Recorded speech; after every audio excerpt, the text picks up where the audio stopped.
Happy Wednesday, guys. It's me, Timmy O'Neill, and I just wanted to share today's task for the Positivity Project. Couple things. Positivity Project is basically a group of me and some friends that just decided we were done with the negativity and we're gonna, give ourselves our own tasks to achieve during the day to either extend positivity through somebody else or share a positive story. One of which is going to be writing a fairy tale, which I love writing, but as far as creating something anew for a child and having the moral be hope might be a little difficult. But at any rate, today's positivity project task was to get, well, for me, was reminisce about a moment in your past where you noticed something that stuck with you and started to change you in the positive way. I want to wish my cousin Hillary Richardson a happy birthday and my cousin Shannon Ferguson a happy birthday.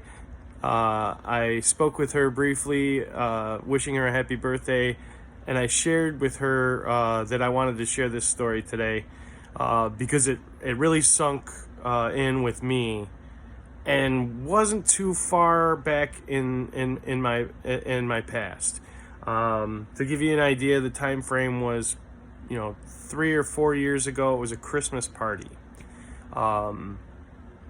Hillary came up to me, and all the families socializing after dinner, and she was asking everybody around in the family, what they were thankful for, and how things happened that made them feel hope in the future, in the coming year. And she started asking people around, and I started to hear the whispers. I didn't quite get the first approach, but when she got to me, I really could not associate myself with something positive that had happened to me that year. It was a real rough year. I had ended up getting outsourced from one job, and then right before that, I had finished a career working at the University of Rochester, but because I wasn't my place wasn't held for me when I started on a project for medical records. I couldn't go back to them, so I had to start all over with strong staffing, and that was a nightmare. All I could think of were all the just horrible things that had happened to me that year, and I said, I don't have anything I can really be thankful for. And then, she's like, well, think about it, and I'll come back to you. And try not to think too deeply. Just take a very base look at your life this year and tell me what you can be thankful for. And I immediately was like, oh my gosh, really? Like, this is one of my favorite books and movies. Actually, the movie stuck with me even more so than the book I was going to relate to. If you've seen Dead Poets Society, Robin Williams, first of all, is awesome, fantastic. I definitely recommend watching it if you haven't seen it.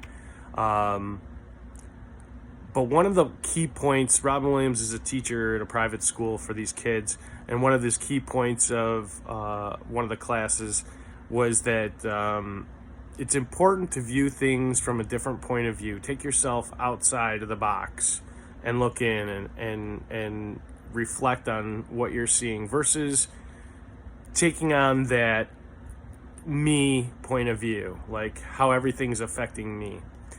And man, it was like a slap in the face. I was like, oh my gosh, I'm thankful for, my mom and dad being happy and healthy, you know, just the basics. And I couldn't even see the basics because I was so centered on myself. It just was extremely difficult for me to relate. And that was just, within the last 5 years, I think. Tough to tell at this point, but really the time frame is only important because, within the last 3 years, I feel like I've matured as far as my mentality towards my point of view on life and sharing things that help me. And, I want to pay it forward all the time, but it starts with me. And if I can't appreciate and be thankful for things that happen in life, how am I supposed to help others do so? So I wanted to share that experience. It was a great life experience, and it was, kind of one of those things you didn't really expect. You go to your family's Christmas party, you expect to socialize and, kind of catch up a little bit on what happened to you that year. And, it's usually just, campfire stories. But to kind of have something like that happen, you think, oh, all right, well, this is a little bit more cerebral of a question. It definitely requires devoting more time to it. So when she came back, I told her, I'm thankful for everybody being happy and healthy and safe. And, it was kind of a cop-out, but, I wasn't ready for the question. Originally, I was going to give a real bad answer, and I was given the opportunity to really think about it. And I want to thank you, Hillary, for doing that for me.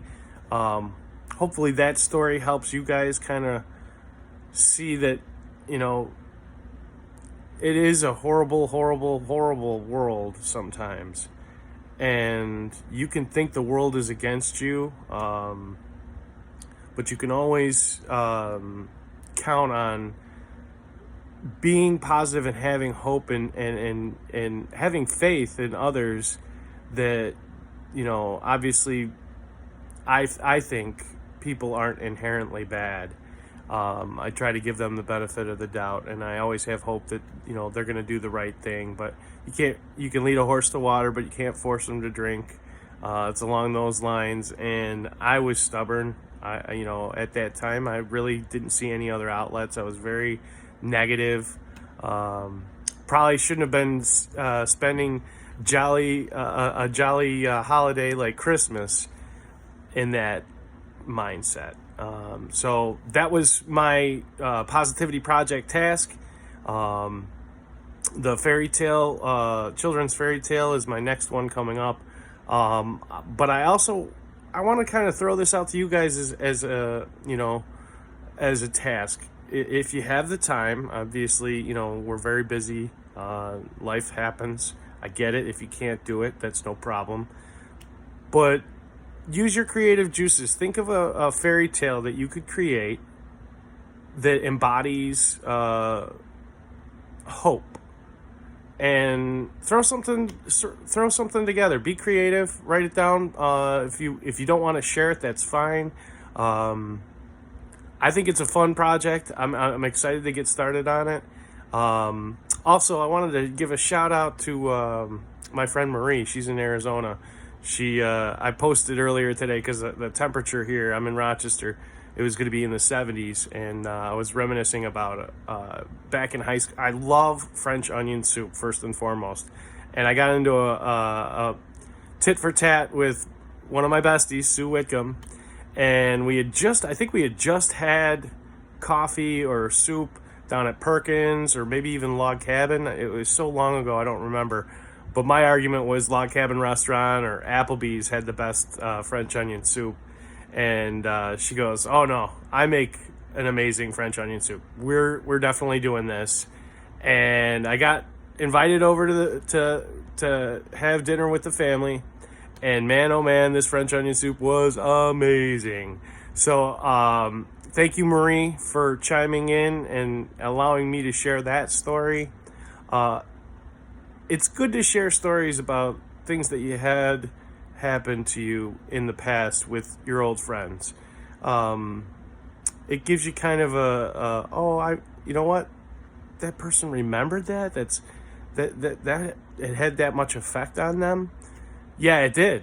I appreciated being invited over to enjoy dinner with your family. I appreciated that you wanted to share something that you could showcase as a talent, and it was fantastic. Love you, Sue Whitcomb. Love you, everybody else. Please share some love and some stories. If you want to get involved with the Positivity Project, just message me below, and I'll private message you either on Facebook or Twitter or Instagram. If you like this content, please hit the like button. If you like hearing from me, subscribe to my channels, and hit that bell for notifications so that you get updates when I post new videos. Happy Wednesday, guys. We're halfway through the week. I hope you all have a great rest of your day. Yeah, have a good one, guys.